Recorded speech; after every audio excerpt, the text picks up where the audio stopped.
Point 3 notes. These are some more formulas that can actually help us do the same thing that 7.2 does. So on the unit circle, some of those values, if you cut them in half, they become something else. So let's say I'm trying to solve the sine of 22.5. I would have to realize that that's half of 45. So what I did is I just have a post-it. You could use a piece of paper or whatever. And I have the half angle formulas underneath of here. So with the half angle formulas, I have one for sine, one for cosine, and one for tangent. A lot of times when you're looking up half angle formulas, for whatever reason, a lot of times you don't see an x, you'll see a u, but it's just a variable and that really doesn't matter. Notice that these are very similar, and there are actually two different versions for tangent. And it doesn't matter which one you use.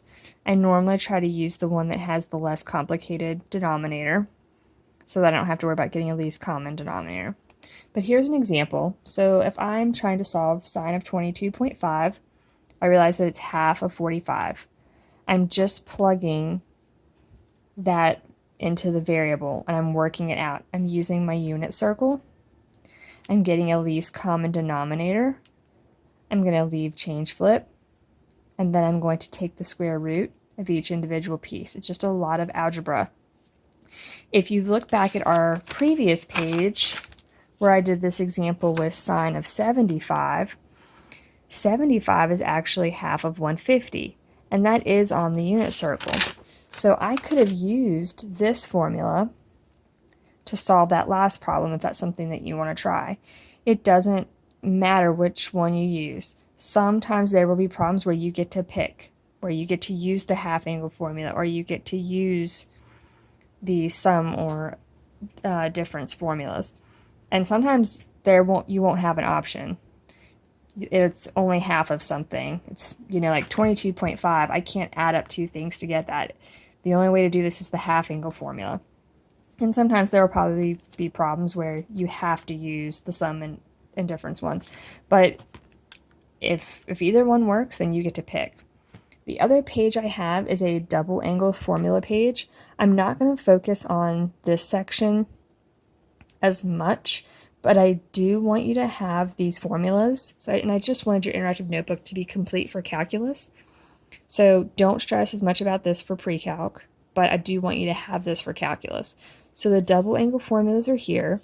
These are actually derived from the formulas I showed you in 7.2 with the square. And I'll actually post a video about that. But what you can do is you could use this if you notice that an angle is double something. The thing with that is that a lot of times on the unit circle, if you see 30 and you double it, you get 60. We already know what 30 and 60 are, so this isn't super helpful for that, but it can help you find double the position. So if you know where the initial position was in a certain quadrant, then we can find where double that position is using those formulas. So it's a lot of just algebra, just plugging numbers into formulas, squaring radicals, leave change flip, a lot of good algebra skills that you'll definitely need for calculus. So I'll just kind of hang out here for a sec if you want to copy those examples down. Those would be great to have in your interactive notebook.